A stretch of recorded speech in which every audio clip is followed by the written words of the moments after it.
1 2 1 2 World. It's your boy Big Test and Lonestar coming to you live on this Sunday.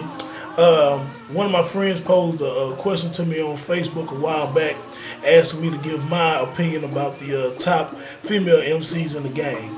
I posted my list 10 through 6 on my Facebook page, and I told them I was going to do a blog on it as far as 5 through 1.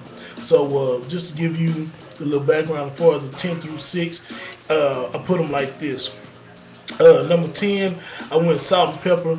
I couldn't distinguish them, as far as which one was better, but I went ahead and put both of them in there as a group because they were so instrumental to female MCs in hip hop. They were the first one to go gold and one of the only ones to go platinum. So on that aspect, I put them at number 10. Number 9, I put Mia X. Really was a brilliant artist. I know she had some tragedies in her family, which kind of delayed her to continue to pursuing her hip hop career. But she was definitely a mean piece of work while she was in the game. Number 8, I put Queen Pen. Queen Pen has some nice string of hits. She came through in that early to mid 90s. She had a good little run. I think she did like 2 or 3 CDs. Number 7, 8. Number 7, I put Foxy Brown. Foxy Brown is kind of like still untapped potential. I know that she, as the years go by, the game kind of passes her up, but I think she still has a viable enough name to actually, if she got back in the studio and started doing some music or putting out some mixtapes or jumping on singles or whatnot, that she can get a buzz back up. I mean, really, for a good little while, it was just really her and Lil Kim battling out for who was the top female MC. At number 6, I put Trina. Now, Trina is probably one of the most accomplished female MCs in the game. She's probably, if I'm not mistaken, she's probably 5 albums deep at this point. I think she has 1 or 2 gold or 1 platinum CD. Very much well respected. One of the other females that used sexuality to kind of sell, but she definitely had some hits along the way. Alright, now this is where my top 5 comes in. Alright, now I do have to say at this point, Lauryn Hill was left off my list. Now, I was somewhat corrected by some friends of mine who are in a rap group themselves, the lower level.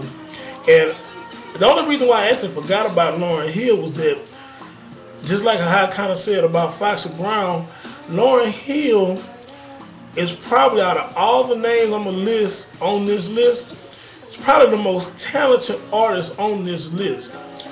So just simply because her talent has kind of eroded away. Like, she gave us that monumental album, The Miseducation of Lauryn Hill. I mean, she was nominated for 8 Grammys. She won 5. Of course, she did 2 brilliant albums with the Fugees, and then she did the one Unplugged MTV CD that they got some okay responses.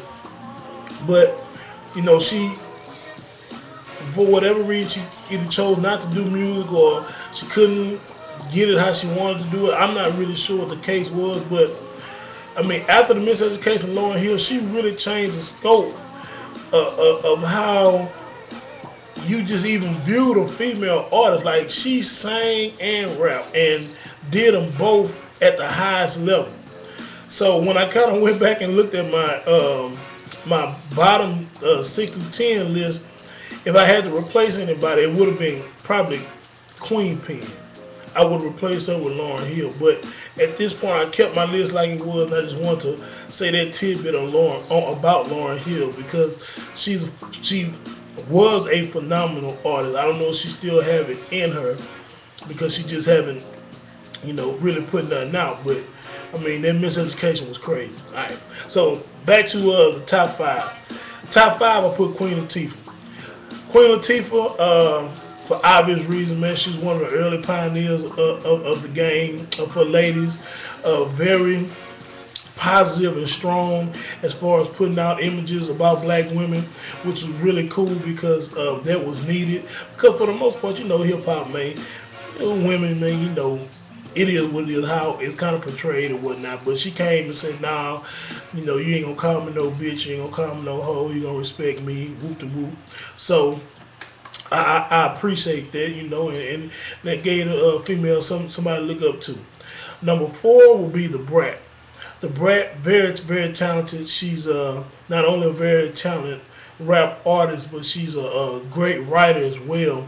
For a lot of you who don't know, she wrote a lot of Bow Wow's lyrics when he was younger, when he first signed So Def, and she also did some ghostwriting on other projects with Jermaine Dupri on the So Def label.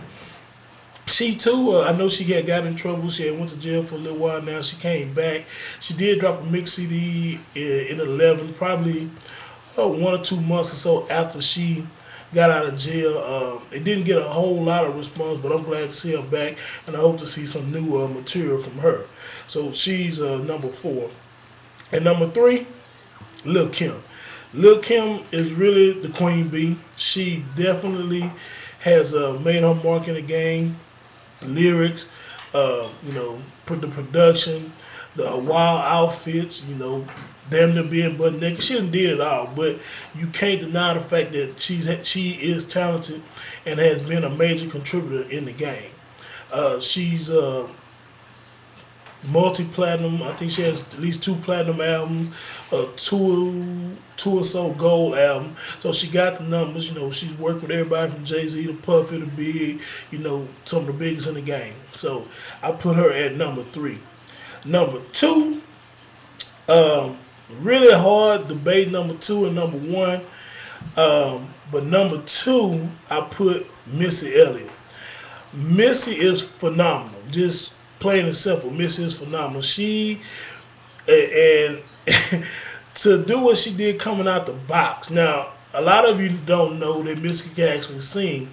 She's done a little sprinkle here and there on some of her own stuff, but she really has a nice vocal arrangements. And when she first came in the game, she came in with a group. I can't remember the group name.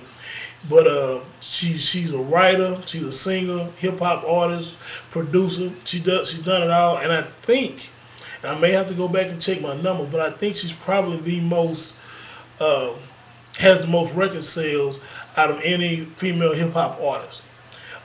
She is probably like on 5 or 6 CDs, and I know at least 2 or 3 of them are platinum, and the other 2 are gold. I mean, every time she come out, she's getting the record sales. She's innovative. I mean, I remember when she came out with "I Can't Stand the Rain."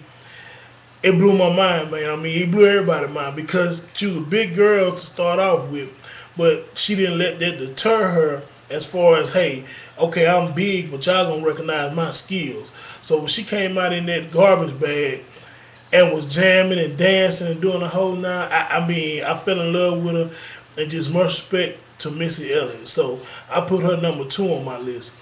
And number 1, like I say, it was hard, because at number 1, she don't quite have the record sales, but I'd be damned if there's probably anybody who could ever touch her on the mic, word for word, and that would be MC Lyte. MC Lyte, incredible. I mean, she was running with the boys back in the day as far as going pound for pound lyrically with them when she first came out the gate. I mean, she had hits Georgia Porgy, Light as a Rock. I mean, her whole catalog was great. Roughneck. She did, I think her last big album she did, she had Jermaine Dupri. He actually co-produced that album. But phenomenal lyricist. One of the first ones credited in the game. Her and Queen Latifah come around at the same era. So, but even now, she still does touring and does phenomenal. She looks great, the whole 9. So that's my top 10. You know, you may disagree, you may agree. That's all good. You know, leave me a comment and say, hey, you know, I agree with you, or I might have put this person in there or put this person on top of the other person. So that's gonna be it for me today, man. Y'all check out some of my other blogs, man. Check me out at Facebook at Big Tex Rock My Party. Y'all can hit me up on Twitter at BigTex_HOU, and of course y'all can hit me on YouTube at IWill77, or just type in Big Tex the Lonestar. So until the next time, man, y'all have a good day. One.